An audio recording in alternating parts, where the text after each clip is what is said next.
दादा परदादा के समय में जो सबसे महत्वपूर्ण एक दस्तावेज था, वो दस्तावेज की अगर बात करेंगे तो वो था जमीन का खतियान, है ना। जमीन का खतियान यानी सबसे महत्वपूर्ण दस्तावेज, इसलिए कि ये एक ऐसा दस्तावेज था जिससे कि पता चलता था कि जमीन का मालिक कौन, यानी जमीन का यहाँ पर मालिक जो है अगर पूछा जाए कौन है, तो वैसी सिचुएशन में ये खतियान ये बताता था कि आखिर ये जमीन का मालिक कौन है। यानी अंग्रेजों के द्वारा दिया गया था ये जमीन का खतियान। आज भी जमीन का जो पुराना खतियान है, अगर वो आपके पास होगा तो ये आपके पूर्वज, यानी जो भी आपके पूर्वज होंगे, दादा परदादा, उनके नाम से ये दर्ज होगा। और आज भी लोग जो है अपने नए कागजात का सुधार, कोर्ट में नए जो कागजात हैं उसका सुधार जो करवाते हैं, वो भी पुराना खतियान को दिखाकर, पुराना खतियान के आधार पर दावा करके, यानी आज भी उनको सुधार का तो मौका है, लेकिन वो जो सुधार करवाएंगे, कैसे करवाएंगे, तो वो सुधार करवाएंगे अपने नए जो कागजात है उसमें अगर त्रुटि हुई है तो पुराने खतियान को दिखाकर, और वही खतियान को दिखाकर जो है वो मालिकाना हक का दावा करेंगे।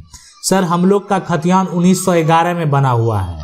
इस खतियान में 3 भाई का नाम दर्ज है, यानी कि मेरे परदादा लोग का जो है पूर्वज का नाम दर्ज है। तो सर सवाल यह है कि खतियान में टोटल 63 एकड़ जमीन है, तो खतियान से यानी फर्स्ट कॉलम में 3 भाई का नाम है, और यहाँ पर जो है हिस्सा बराबर लिखा है, लेकिन खतियान के दूसरे कॉलम में किसी प्लॉट में बड़े भाई का नाम से यहाँ पर बाकब्जा लिखा हुआ है। कोई प्लॉट में यहाँ पर जो है मझिल भाई का नाम जो बकब्जे में है, तो कोई प्लॉट में छोटे भाई का नाम बकब्जे में लिखा हुआ है, ठीक है, और लिखा हुआ है। तो इस आधार पर बड़े भाई के नाम से 25 एकड़, बकब्जे में लिखा हुआ मुझे मझले भाई का 21 एकड़ और छोटे भाई के नाम से 17 एकड़ में है।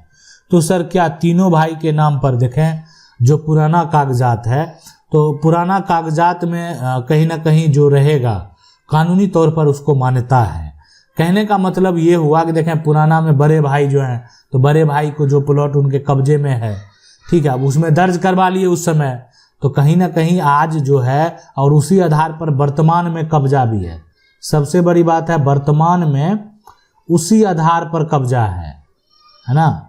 तो किसी का जमीन इतना फिर आसानी से आप वापस नहीं ले पाएंगे, इसलिए कि उनके पास साक्ष्य है, और उस आधार पर हो सकता है आज तक जमीन का उनका दाखिल खारिज भी होता आया हो लंबे समय से, वो सरकार को लगान भी लंबे समय से दे रहे हैं।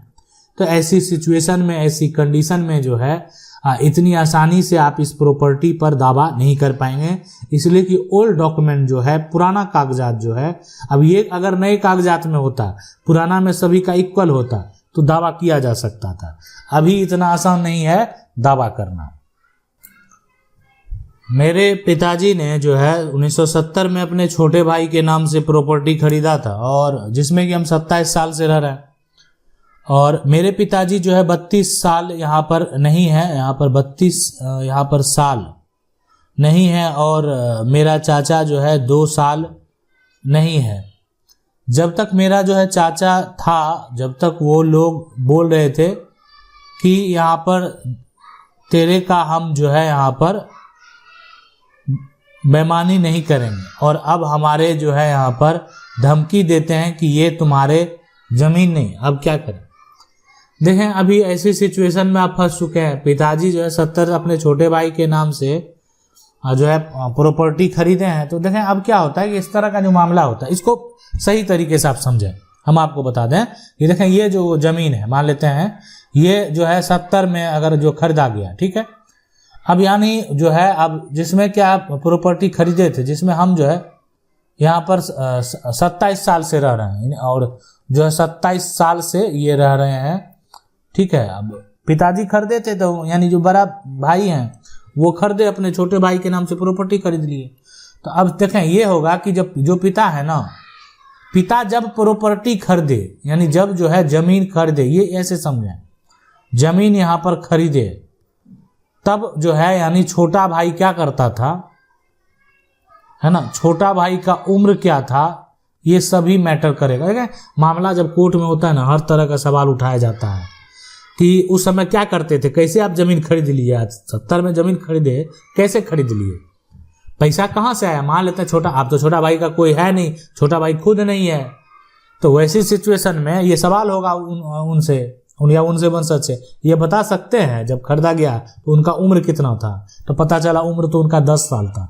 अब 10 साल में कोई कैसे जमीन खरीद लेगा, तो सवाल उठता है यहाँ पर कि ऐसा हुआ होगा कि गार्जियन जो है इनके नाम से प्रॉपर्टी खरीद लिए।